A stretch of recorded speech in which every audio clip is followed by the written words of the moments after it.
about the presidential appointees' role within India's federal structure. Article 163 mandates that governors act on the aid and advice of the Council of Ministers, except in narrowly defined discretionary areas. This exception, though constitutionally sanctioned, has become the fulcrum of repeated disputes. Governors are expected to function in step with an executive accountable to the legislature. Yet, political alignments then unsettled this balance. ಇದು ಹೇಳಿರೋದು ಕನ್ನಡಪ್ರಭದ್ದು ಇದೆ ಎಡಿಟೋರಿಯಲ್ಲು. ಅದು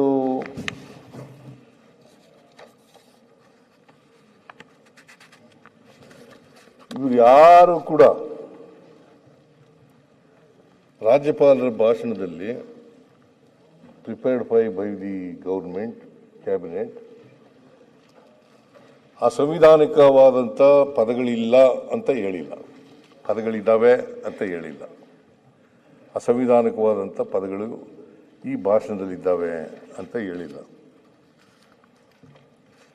ಓಲಿ ಒಂದಾದರೂ ಇತ್ತ ಅಲ್ಲಿ ಇರಲಿಲ್ಲ.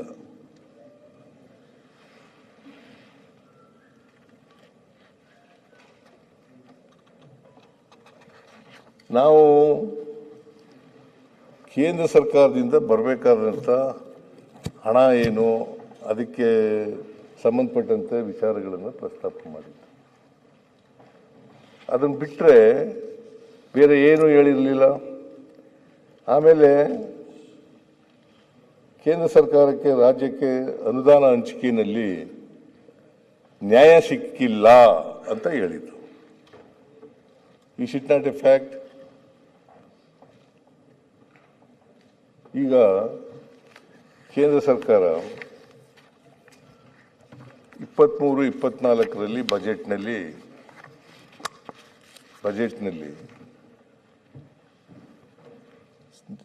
ಶ್ರೀಮತಿ ನಿರ್ಮಲಾ ಸೀತಾರಾಮನ್ ಅವರು, ಹಣಕಾಸಿನ ಮಂತ್ರಿಗಳು, ಅವರು ಬಜೆಟ್ನಲ್ಲಿ ಅನೌನ್ಸ್ ಮಾಡಿದ್ರು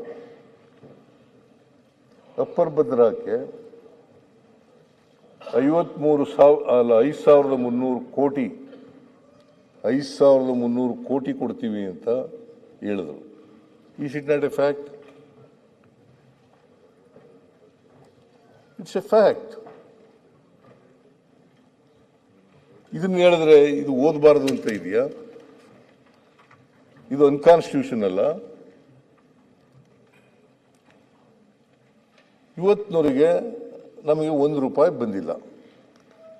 ಬಜೆಟ್ನಲ್ಲಿ ಹೇಳಿದ್ದು, ಘೋಷಣೆ ಮಾಡಿರ್ತಕ್ಕಂಥದ್ದು ಅದಲ್ಲದೆ ಇಲ್ಲಿ 23-24ರಲ್ಲಿ ಸ್ಟೇಟ್ ಗೌರ್ಮೆಂಟು ಮಂಡಿಸಿದಂಥ ಬಜೆಟ್, ಅವತ್ತು ಮುಖ್ಯಮಂತ್ರಿ ಆಗಿದ್ದಂಥ ಬಸವರಾಜ ಬೊಮ್ಮಾಯಿ ಅವರು ಇಲ್ಲಿ ಹೇಳಿದ್ದಾರೆ, ಕರ್ನಾಟಕದ ಬಜೆಟನ್ನು ಮಂಡಿಸಿ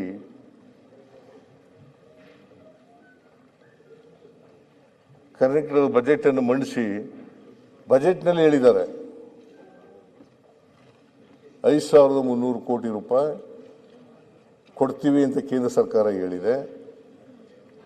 ನಾವು ಅದನ್ನು ರಾಷ್ಟ್ರೀಯ ಯೋಜನೆಯನ್ನಾಗಿ ಮಾಡಬೇಕು ಅಂತ ಕೇಳ್ಕೊಂಡಿದ್ದೀವಿ.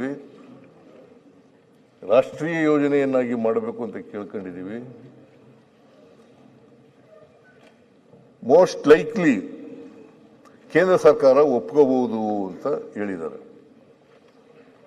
ಮೋಸ್ಟ್ ಲೈಕ್ಲಿ ಕೇಂದ್ರ ಸರ್ಕಾರ ಒಪ್ಕೋಬಹುದು ಅಂದರೆ ಆಶಾಭಾವನೆಯನ್ನು ವ್ಯಕ್ತ ಮಾಡಿದ್ದಾರೆ. ಇವತ್ತವರೆಗೆ ₹1 ಬರಲಿಲ್ಲ. ನ್ಯಾಷನಲ್ ಪ್ರಾಜೆಕ್ಟು ಕೂಡ ಮಾಡಲಿಲ್ಲ.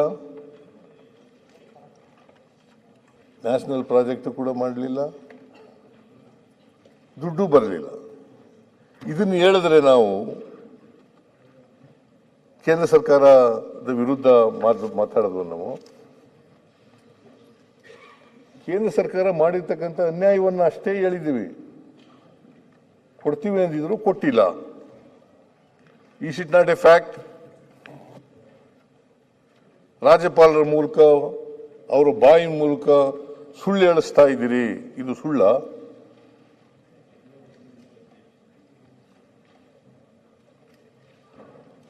$5,495 ಕೋಟಿ. ನಾನು ಐ ಆಮ್ ಸಾರಿ, ಕನ್ನಡ ಪ್ರಭದ್ದು ಕೂಡ ಹೇಳ್ಬಿಡ್ತೀನಿ ನಾನು. ರಾಜ್ಯಪಾಲರು ಪೂರ್ಣ ಭಾಷಣ ಓದದೇ ಇದ್ದ ವಿಷಯ ಆಡಳಿತ ಮತ್ತು ವಿಪಕ್ಷಗಳ ನಡುವೆ ವಾಕ್ಸಮರಕ್ಕೂ ಕಾರಣವಾಯಿತು. ರಾಜ್ಯ ಸರ್ಕಾರ ಮತ್ತು ರಾಜ್ಯಪಾಲರ ನಡುವೆ ಸೌಹಾರ್ದಯುತ ಕಾರ್ಯನಿರ್ವಹಣೆ ನಡೆಯಬೇಕೆಂಬುದು ಪ್ರಜಾಪ್ರಭುತ್ವದಲ್ಲಿ ನಂಬಿಕೆ ಇಟ್ಟ ಎಲ್ಲ ಜನರ ಆಶಯ. ಇದು ಕನ್ನಡಪ್ರಭದವರು ಹೇಳಿರ್ತಕ್ಕಂಥದ್ದು.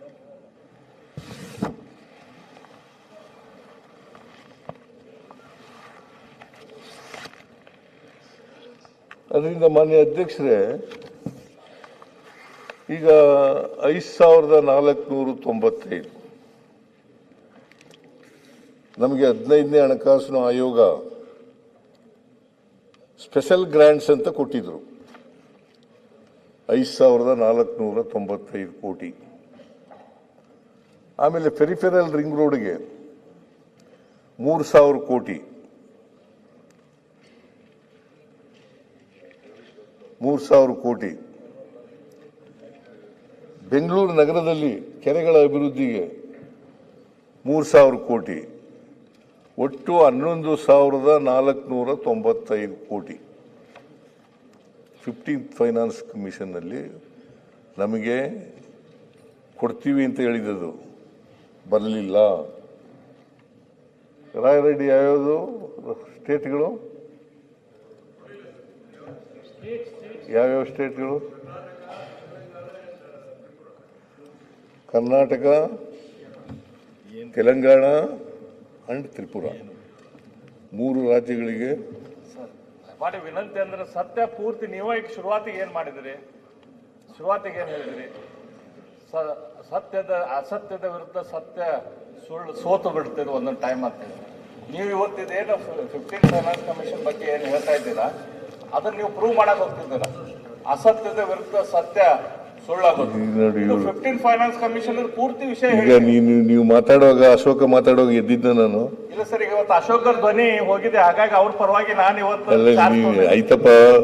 ಅಶೋಕ ಮಾತಾಡೋಗಾಗಲಿ, ಸುನಿಲ್ ಮಾತಾಡೋಗಾಗಲಿ ಎದ್ದಿದ್ದ ನಾನು ಸರ್. ಇದು ಅಲ್ಲ, ಎದ್ದಿದ್ದೇನ್ರಿ? ನಾವು ಫೈನಾನ್ಸ್ ವಿಸಾರ್ಡ್ ಸರ್. ಅಲ್ಲ, ಎದ್ದಿದ್ದ ನಾನು. ನೀವ್ಯಾಕೆ ಎದ್ದಿದ್ದೀರಿ? ಆಯ್ತು ರಾಯರೆಡ್ಡಿ ಅವರೇ, ಬೆಲ್ಲ ನೀವು ಯಾರಿಗೆ ಉತ್ತರ ಕೊಡ್ತೀರಿ? ಬೆಲ್ಲ ಈಗ ರಾಯರೆಡ್ಡಿ ಅವರೇ, ಬೆಲ್ಲ ನೋಡಪ್ಪ, ಇದು ರೆಕಮೆಂಡ್ ಮಾಡಿದ್ದು 15ನೇ ಹಣಕಾಸಿನ ಆಯೋಗ ರೆಕಮೆಂಡ್ ಮಾಡಿದ್ದು. ಅದನ್ನು ಕೊಡಲಿಲ್ಲ, ಅದನ್ನು ಒಪ್ಕೊಳ್ಳಲಿಲ್ಲ. ನಿರ್ಮಲಾ ಸೀತಾರಾಮನ್ ಅವರು ಒಪ್ಕೊಳ್ಳಲಿಲ್ಲ. ಈಗ ಮೊನ್ನೆ ತಾರೀಕು ನಿನ್ನೆ 16ನೇ ಹಣಕಾಸಿನ ಆಯೋಗ ವರದಿ ಮಂಡಿಸಿದ್ದಾರೆ. ಅದನ್ನ ಒಪ್ಕೊಂಡಿದಾರಲ್ವಾ? ಅಲ್ಲ, ಒಪ್ಕೊಂಡಿದಾರಲ್ವೇನ್ರಿ? ವೆಲ್ಕಮ್ ಮಾಡೋದು. ಆಮೇಲೆ 16ನೇ ಹಣಕಾಸು ಆಯೋಗದಲ್ಲಿ ನಮ್ಮ ಕರ್ನಾಟಕ ಬಂಪರ್ ಕೊಟ್ಟಿದೆ. ಏನು ಕೊಟ್ಟಿಲ್ಲ. ಕೂತ್ಕೊಳ್ಳಿ. ಬಂಪರ್ ಎಲ್ಲಿ ಕೊಟ್ಟಿದ್ದಾರೆ ನೋಡಿ. ನಾವು ಕೇಳಿದ್ದದ್ದು 14ನೇ ಹಣಕಾಸಿನಲ್ಲಿ 4.71% ಕರ್ನಾಟಕಕ್ಕೆ ಕೊಟ್ಟಿದ್ದಾರೆ. ಎಷ್ಟು? 4.71 ಕೊಟ್ಟಿದ್ದಾರೆ. ಅದನ್ನು 15ನೇ ಹಣಕಾಸಿನ ಆಯೋಗದಲ್ಲಿ 3.64 ಮಾಡಿಬಿಟ್ರು. 3.64 ಮಾಡಿಬಿಟ್ರು. ಅದರಿಂದ ನಮಗೆ ಒಟ್ಟಾರೆಯಾಗಿ 1,25,000 ಕೋಟಿ 5 ವರ್ಷದಲ್ಲಿ ಕಡಿಮೆ ಆಯಿತು. ಇದು ಸೇರಿ ನ್ಯೂಸ್ ಫಸ್ಟ್ ನಿರ್ಭೀತಿಯಿಂದ ನಿಮ್ಮ ಪರವಾಗಿ.